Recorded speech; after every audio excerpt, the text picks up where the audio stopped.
Iran में एक महिला को उसी की बेटी ने फांसी दी। यह सजा ईरान के कानून के मुताबिक दी गई है। सजाए मौत पाने वाली महिला का नाम मरियम करीमी है। 13 साल पहले मरियम ने पति की हत्या की थी।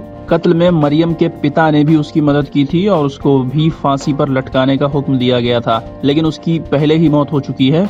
आपको बता दें कि मां को फांसी देने वाली बेटी को 13 साल तक पता ही नहीं था कि उसके माँ बाप हैं भी या नहीं। वह खुद को अनाथ समझती थी।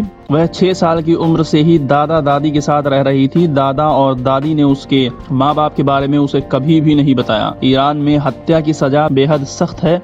इसके लिए कई तरह के कानून हैं। कई मानवाधिकार संगठन इस पर रोक की मांग भी कर चुके हैं, लेकिन सरकार इन्हें बदलने को तैयार नहीं है। ईरान वायर की रिपोर्ट के मुताबिक मरियम को बुरके में फांसी के तख्ते तक लाया गया, गले में फंदा डाला गया और पैर एक कुर्सी पर टिका दिए गए। मरियम की बेटी से कहा गया था कि वो कुर्सी को लात मारकर हटा दे ताकि मां फंदे पर लटक जाए और उसकी मौत हो जाए। बेटी ने जेल और लोकल एडमिनिस्ट्रेशन के दबाव में आकर वही किया जो वह आदेश दे रहे थे। आपको बता दें कि घटना 2009 की है। शादी के बाद से ही मरियम का पति उस पर जुल्म करता था। मारपीट और भूखा रखना रोज की बात थी। मरियम के पिता इब्राहिम ने दामाद को समझाने की तमाम कोशिशें की, लेकिन वह हैवानियत से बाज नहीं आया। मरियम का पति उसे तलाक देने को भी तैयार नहीं था। पानी सिर से ऊपर हो चुका था। तब मरियम ने इस जुल्म और सितम से परेशान होकर पति को मारने का प्लान बनाया और पिता की मदद से इसे अंजाम भी दिया। उस वक्त मरियम की बेटी महज 6 साल की थी। मरियम और उसके पिता को गिरफ्तार कर लिया गया और शरिया अदालत ने उन्हें सजाए मौत का ऐलान किया। मरियम की 6 साल की बेटी इस दौरान दादी के पास रही। उसे हमेशा यही बताया गया कि उसके माता पिता मर चुके हैं। 22 फरवरी 2021 को मरियम और इब्राहिम को जेल में ट्रांसफर कर दिया गया, जहां उन्हें फांसी दी जानी थी। रिपोर्ट्स के मुताबिक फांसी पर लटकाने में इतना वक्त क्यों लगा, इसकी जानकारी अभी नहीं दी गई है। आपको बता दें कि ईरान के इस्लामिक कानून के मुताबिक सरकार और प्रशासन के बजाय मारे गए शख्स के रिश्तेदारों को यह तय करने का अधिकार है कि कातिल को क्या सजा दी जाए। इसमें सबसे कठोर तरीका है किसास। इसे आप आंख के बदले आंख या खून के बदले खून भी कह सकते हैं। इसके अलावा अरब मुल्कों की तर्ज पर यहाँ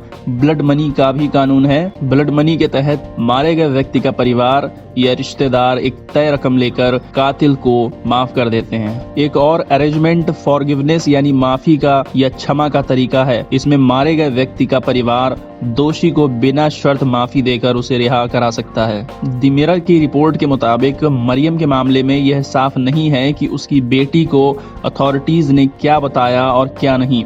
यह सवाल इसलिए क्योंकि बेटी ने मां को माफ करने के बजाय फांसी दे दी। सजा का फैसला करने वाली भी अकेली शख्सियत थी। ईरान ह्यूमन राइट्स के डायरेक्टर महमूद अमीरी कहते हैं, ईरान के कानून सिर्फ बर्बरता हैं और इससे समाज में हिंसा बढ़ रही है। कई मामले ऐसे हैं जिनमें एक ही परिवार में कई कत्ल होते हैं। सजा पाने या सजा देने के लिए सरकार और प्रशासन 18 साल की उम्र तक इंतजार करते हैं। अगर दोषी या पीड़ित कम उम्र का हो, जैसा मरियम की बेटी के साथ हुआ। ब्रिटिश वेबसाइट द सन के मुताबिक मरियम को फांसी 13 मार्च को दी गई थी। दुनिया को मामले की जानकारी अब मिली है। इसी रिपोर्ट्स के मुताबिक मरियम की बेटी ने मां को माफी देने से इनकार कर दिया था। द सन की ही रिपोर्ट के मुताबिक ईरान में 9 साल या इससे ज्यादा उम्र की लड़कियों और 15 साल या इससे ज्यादा उम्र के किशोरों को किसी अपराध के लिए दोषी करार दिया जा सकता है। ईरान इंटरनेशनल टीवी के मुताबिक 2019 में कुल 225 पुरुषों और महिलाओं को फांसी पर लटकाया गया था। इसमें से 68 तो एक ही जेल के कैदी थे।